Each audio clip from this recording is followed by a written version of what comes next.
Bonsoir mes amis, bonsoir mes frères. Je reviens vers vous avec cette nouvelle vidéo comme une sorte de synthèse sur cette attaque irrégulière de professeur Nyamsiwa Cameroun contre Maurice Kamto et le MRC. Je ne vais plus épiloguer sur ce qu'a dit le professeur Nyamsiwa Cameroun, dont les Camerounais ont bien démontré qu'il s'agissait d'une attaque irrégulière, une attaque d'une violence inouïe, avec énormément d'insultes. C'est surtout ça qui n'a pas plu aux Camerounais.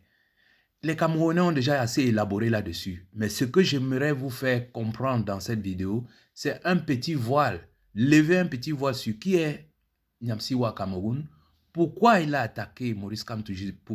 Le pourquoi, je crois que vous le savez déjà, c'est parce que c'est un France-Africain qui a été envoyé en mission par la France, et bien sûr, pour le clan Biya. Maintenant, ce que je vais vraiment ressortir dans cette courte vidéo, c'est de vous donner les deux raisons pour lesquelles Nyamsiwa Cameroun a accepté cette mission presque impossible.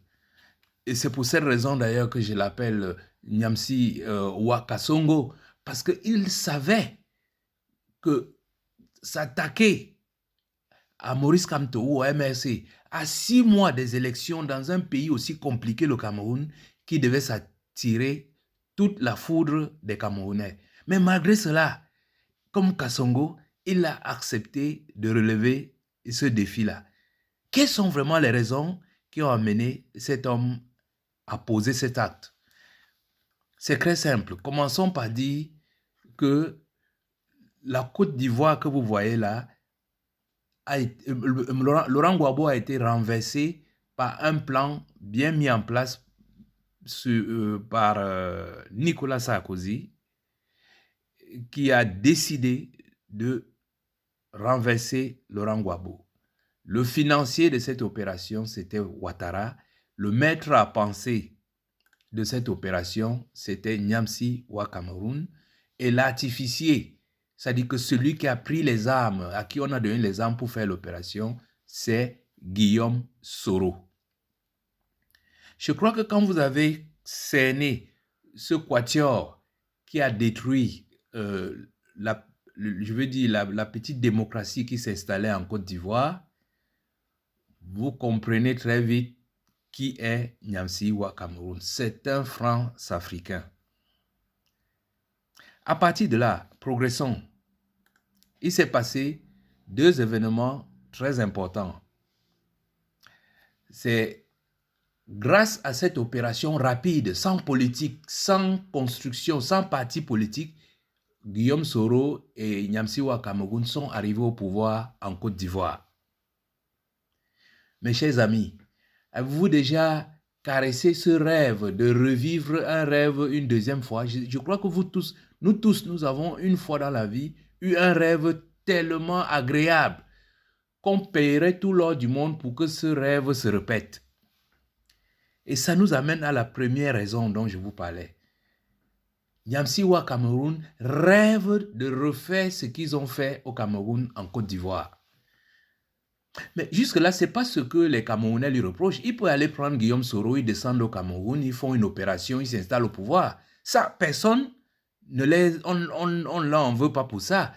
Ce qu'on reproche à Nyamsiwa Cameroun, et il a tendance à l'ignorer, c'est d'aller attaquer quelqu'un qui a mis en place une stratégie pour arriver au pouvoir avec l'aide et la grâce du peuple. C'est de ça qu'il s'agit. On ne lui dit pas de ne pas parler, de ne pas agir, mais il fait semblant de ne pas comprendre. C'est pour ça que je l'appelle M. Kasongo. Voilà la première raison. La première raison, c'est que Nyamsiwa Cameroun rêve de se retrouver encore au Cameroun comme en Côte d'Ivoire. La deuxième raison pour laquelle M. Kasongo s'est lancé dans cette opération presque impossible, c'est que la France le tient. Comme tous les France-Africains, les Français ont toujours des éléments pour tenir leurs petits soldats. De quoi s'agit-il? Je vous ai dit que les 4 personnes qui ont commis tous ces crimes en Côte d'Ivoire, c'est Nicolas Sarkozy, Ouattara, Nyamsiwa Cameroun et Guillaume Soro. Mais il savait qu'on avait arrêté le président Laurent Gbagbo et Blé Goudé, qu'on a mené à la Haye, on a jugé pendant 10 ans à chercher les poux sur la tête d'un chauve. Ils n'en ont pas trouvé, ils ont été libérés. Mais la France-Afrique leur rappelle que, monsieur, vous êtes les responsables de ces crimes. C'est comme ça qu'ils tiennent Ouattara, c'est comme ça qu'ils tiennent Soro, c'est comme ça qu'ils tiennent Nyamsi ou Cameroun. Donc, vraiment, aller au casse-pipe comme ça, il n'avait pas le choix. Macron l'a appelé et lui a dit, monsieur, il faut aller en mission. Et il ne pouvait pas refuser.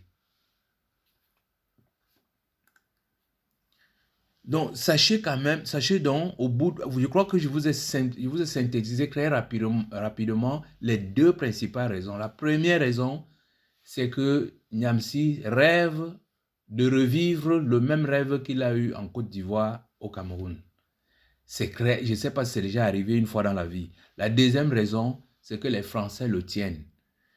Mes chers frères, mes chers amis, ne vous fiez pas à tout ce qui se passe en France autour de M. Nyamsi Ouattara. Vous croyez franchement que si la France voulait éliminer ce monsieur, ou bien le faire taire, ou bien le neutraliser par une de ces maladies dont ils sont très spécialisés, ça leur coûterait quoi? Rien du tout. Je vous rappelle au passage que Nyamsi Ouattara que vous voyez là a déjà reçu chez lui 2 fois les journalistes de RFI ou de quoi, de France 24 et tout ça. J'ai dit chez lui à domicile. C'est une façon de vous dire que comme ils sentent qu'il peut être pris, ils essaient toutes les techniques pour communiquer avec lui sans attirer l'attention des gens. Vous avez déjà vu dans quel monde où les journalistes vont chez quelqu'un pour l'interviewer à 2 reprises. Deuxième facteur sur lequel j'aimerais attirer votre attention, ce sont ces convocations permanentes à la justice. On l'a suspendu, on l'a traduit à la justice, etc., etc. On appelle ça faire de votre mercenaire un mercenaire en or. C'est-à-dire envoyer les informations que oh, celui-ci, c'est notre plus grand ennemi, alors que c'est votre plus grand espion. C'est à ce titre que je lance un appel, surtout aux dirigeants de l'AES, parce que vous rappelez que Nyamsi Cameroun avait eu un contact avec Shogel Maïga. À la sortie de ce contact, la Shogel a attrapé comment on appelait ça, un AVC. Et depuis, le monsieur, il ne fonctionne plus comme avant. Et il n'y a pas que le professeur Nyamsi Cameroun qui ont ce don de rencontrer des gens et il leur arrive des pépins. On nous annonce que l'un des grands généraux du Ghana, qui est mort dernièrement, c'était suite au contact avec ces, comment on peut appeler ça, ces missionnaires ou ces France-Africains de luxe. Ils sont comme ça 2 ou 3 que la France a tendance à propulser comme ça au devant des médias en leur faisant croire que c'est les plus grands ennemis de la France, alors que ce sont leurs espions de luxe. Donc, je demande aux dirigeants de l'AES qui aiment souvent recevoir ce monsieur de prendre leurs précautions. Et d'ailleurs, lors de sa dernière visite au Mali, je ne sais plus dans quel pays, il n'a pas été reçu comme les toutes premières fois. Il faut vraiment, j'attire l'attention des responsables de l'AES de faire très attention à ces personnages qui dînent, qui mangent, qui vivent très paisiblement là-bas en France avec les Macron et tout, et qui viennent dans nos pays faire croire qu'ils sont des grands opposants. Donc voilà ce que je souhaitais vous dire.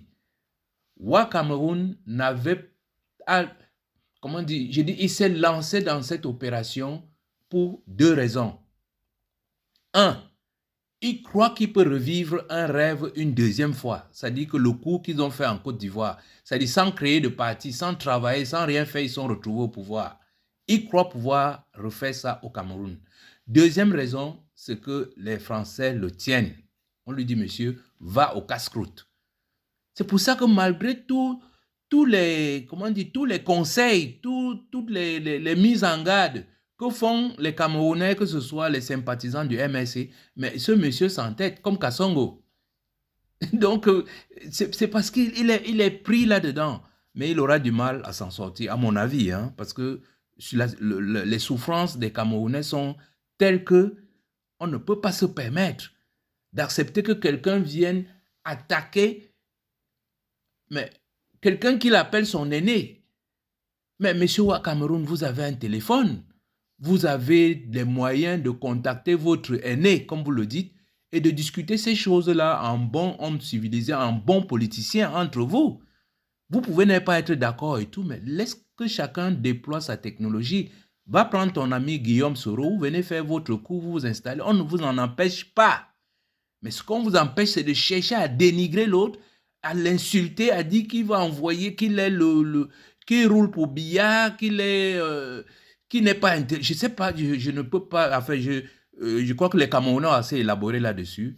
Je m'arrête là et je vous dis, mes chers amis, tenez le cap. Un jour, notre pays sera libéré. Merci de m'avoir écouté et partagé.